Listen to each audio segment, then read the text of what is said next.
Ed, how you doing? We got Ed Roman in the house. I'm gonna give Rob just a second here to switch over the shot.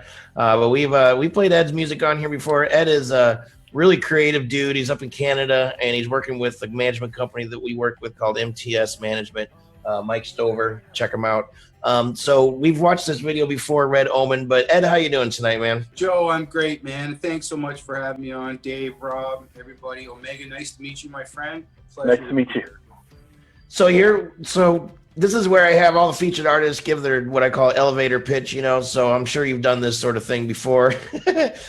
So just tell everybody who you are, we know who you are, just to introduce you, but what you're doing with your music, just a brief, history, and then tell us about Red Omen, and then we'll listen to that. We'll come back after that and get deeper with Dave. Yeah, man. I'm a singer-songwriter from Ontario, Canada. What do you want me to say? I grew up too close to the hydro wires. It was a time when we had 3 TV stations, and the imagination could run wild. I grew up in farm country. It was more like a Norman Rockwellian existence, where the water runs clear.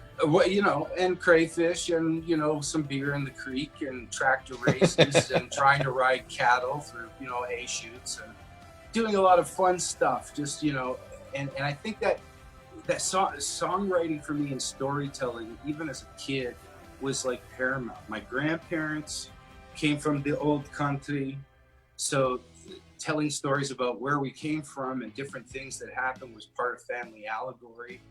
And then, I fell in love with people that, created that mood by telling stories. Like Tom Waits, was one of my favorite to sort of conjure this sort of, element of like everything in the song.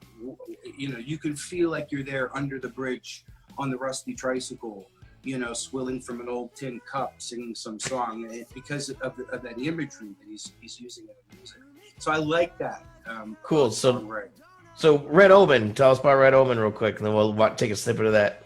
It's an anagram of my own name. I was pegged and labeled a dyslexic as a kid.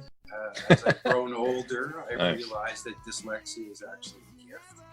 I wanted to somehow circumnavigate the whole issue, and writing a lyric tune like Red Omen seemed to do that. Now reaching out, the video or the song has turned into a full-length animation video, working with Nelson Diaz from New York City. And Nelson's career is extensive, and some of the people he's worked with is amazing. But now this has become sort of the figurehead for this national fundraising campaign for tutoring programs for kids that can't actually afford to go to these dyslexia programs that the Davis method is in the US and positive dyslexia here in Canada. So very cool. So we'll check that out. We'll come back and we'll get deeper with Dave and find out more. Let us know what you think in the comments. Share this video out. This is Ed Roman with Red Omen. I'm Red Roman. Dyslexic or something. I don't know. So, Ed Omen.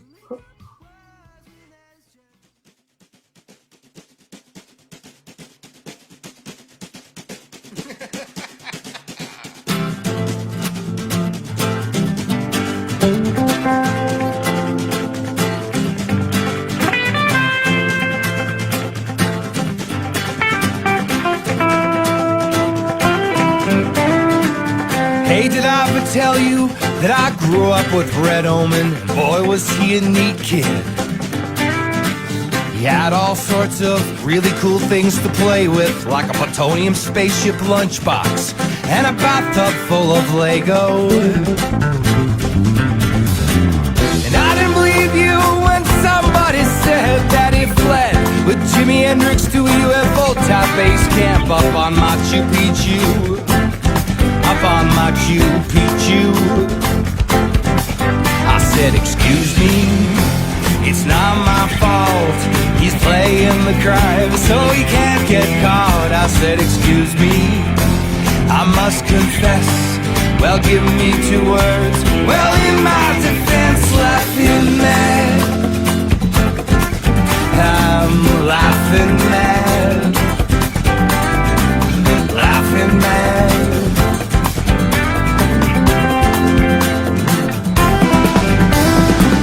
There's a red hot stove down in Pittsburgh, going out hard like a cherry pie.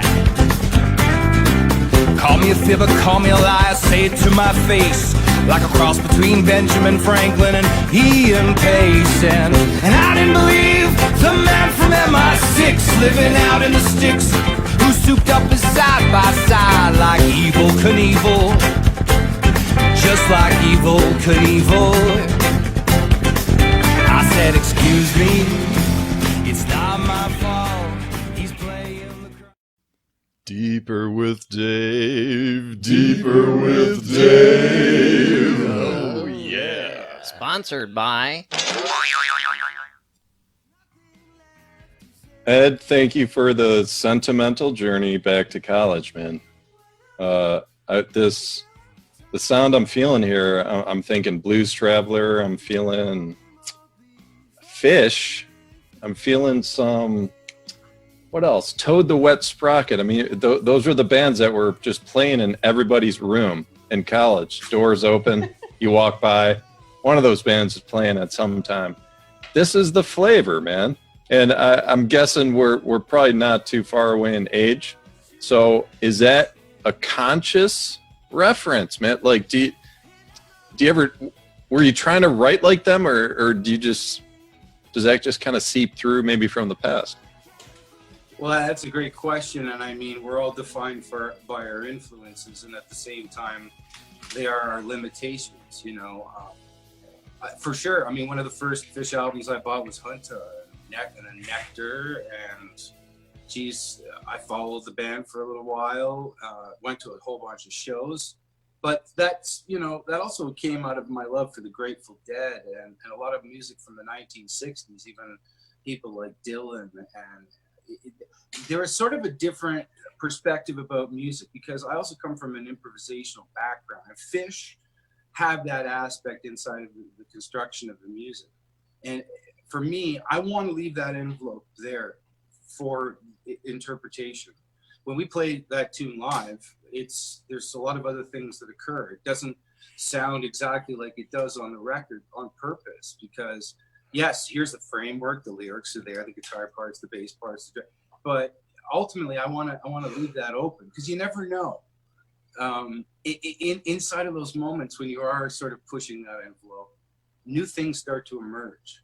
Yeah, absolutely. And so for people living under a rock the past 30 years or something, the band Fish pretty much took over the reins from the Grateful Dead in terms of this massive touring experience. They just created this culture very similar to what the Grateful Dead did 30 years before them, like that long of a run. And just kind of this hippie type of college rock type of experience, a lot of tie-dyes, a lot of other stuff floating in the air. But yeah, it's true. I mean, I get it, and it was part of my college time frame. But it's funny. I also was into a lot of African music. Femi Kuti, Keziah Jones. I played in an African band for a long time. When Paul Simon released Rhythm of the Saints, I was going to say there's some Paul Simon in here too, yeah, man. I hear it. I love that sort of world interpretation inside of music. Yeah. And you might hear themes of it and stuff that I do, but it's not all that. Like, because it also has, if you listen to the telecast of guitar parts and stuff that are in there, they're very country-like. So in a way, it's kind of an amalgam of things. But Fish do that. The Dead have done that. Jazz music is about that. I'm glad you brought that up, though, because I always try and go as far back as possible when finding the roots of the reference. And Paul Simon was where it started with your sound. It really did. There a few of his tunes, you can hear some pieces in this song here. But interesting. So you had like a Ginger Baker experience. You were into the African drum beats and everything. I mean, did you ever travel down there? Well, I played Jocko Baku and Kalimba Kalimba. We went right across in Canada and different parts of the United States for almost 3 years. And a lot of the work that I was doing was with percussionists from Kenya and Liberia, and Jocko himself was from Cameroon. So I really, that's the thing about that too. Even when we were playing shows, that jamming and sort of figuring things out and feeling each other and feeling off of that and giving and taking was a big part of my learning experience as a young player playing with that kind of music.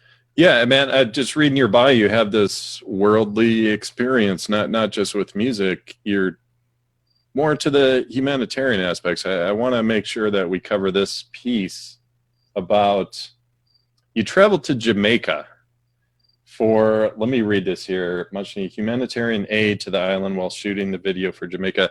Just speak for a minute or so on that experience, man. Hey, Jamaica's an amazing place. Hadn't been anywhere in years because we worked like vacation. When we got to the island, we met a lot of amazing people. Never ever went back to a resort again because real culture happens outside of those walls. And I wanted to pay homage with a song that I wrote for the island with an old school feel, you know, has a heavy one drop concept in it.